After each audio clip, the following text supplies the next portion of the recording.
Sawa ka na ba sa laging nilagang kamote lang? Wait, there's more dahil pwede nating bigyan ng buhay yan. At pati mga anak mo ay magugustuhan din nila ang magiging lasa nito. Meron tayo ditong 1 kilo ng kamote. Bago natin pakuluan, hugasan muna natin ng mabuti at balatan natin isa-isa. Para madali ang buhay, gumamit tayo ng peeler. Ilang araw din ang lumipas bago ko napag-isipan kung ano ba talaga ang gagawin ko dito sa kamote. Napagdidiskitahan na nga ng nanay ko dahil wala nga daw siyang merienda, baka namang pwede na naming ilaga this time. Kaya ito, nagkaroon ako ng pagkakataon at nilaga ko na nga ito lahat at bago ko gawin ang gusto kong gawin na luto dito sa kamote ay ipagtatabi ko muna siya ng ilang piraso. First time ko nga gagawin ang recipe na to dito sa nilagang kamote kaya nung naglalaga nga ako dito ay medyo may sermon akong ginagawa. Sana sabi ko makain pagkatapos. Sayang naman kung pagkatapos kahit ako hindi ko makain itong gagawin ko dito sa kamote. Pagkatapos nalaga ng maayos at lumambot nga itong kamote ay nilagay ko na siya sa isang lagayan. At dahil wala kaming smasher dito sa bahay ay nagmano-mano na nga lang din ako at tinidor nga lang ang ginamit ko dito. Ayan, dahil gusto ko nga lang talaga pahirapan itong sarili ko, ayan, abalang-abala ako sa pagdudurog nito.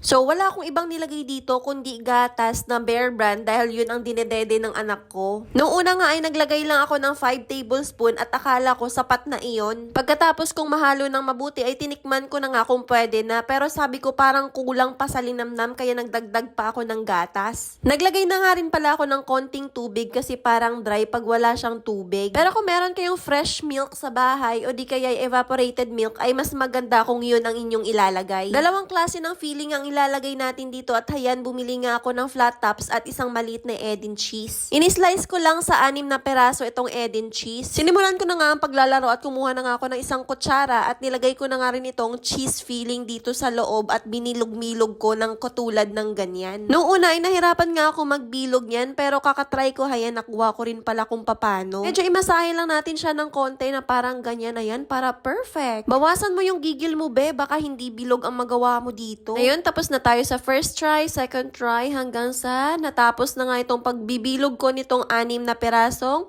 cheese balls. Charot sa cheese ball hindi talaga cheese ball lang, cheese lang yung feeling niyan. Sa pangalawang batch naman, ayan, sinimulan ko na at flat tops nga ang nilagay kong feeling dito. At ayun na nga at bigla akong nagka-problema, buti na lang talaga meron loaf bread dito sa bahay at nagkaroon ako ng time na gumawa pa talaga ng bread crumbs. O diba, dapat kailangan brilliant ang brain natin para lahat ng bagay nagagawa ng paraan. Nung walang bread crumbs nga akong mahanap, sabi ko, lulutuin ko na lang kaya nang wala siyang coating. Kaso natakot ako baka sakaling hindi siya mabuo at magwatak-watak siya kapag pinrito ko. O diba, napaka-easy lang tingnan at isipin pero sa totoo napagod talaga ako dyan. Yung tipo nang nagpapahinga ka at natutulog dahil yung mga anak mo ay natutulog, ikaw naman busy yung utak mo kakaisip ko ano yung memeryendahin niyo sa hapon. Pinrito ko na nga siya at ayan, medyo na-lurky nga ako at medyo toasted nga yung first batch na ginawa ko. Kaya hayon, medyo ginalingan ko na sa second batch. Baka matanong nyo pala kung bakit hindi ako naglagay ng asukal. Medyo matamis na kasi itong kamote na nabili ko at nung nilagyan ko siya ng powder ng Bear Brand ay sobra na rin siyang matamis. Kaya sabi ko, pag nilagyan ko pa ng asukal, baka nako, lalanggamin na kami dito sa bahay. Ito talaga ang sabi kong description ng perfect. Melted ang cheese. Napaka-overload mga mare. Hindi ko nga muna sinubo dahil sabi ko mainit at baka mapaso nga yung dila ko. At dahil I can't wait nga ayan at tinikman ko na nga siya. Come on, taste it.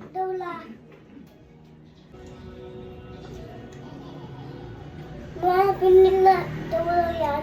Masarap hindi? Sidap. Totoo? Hayun lang po muna for our merienda tips for today's video. Bye!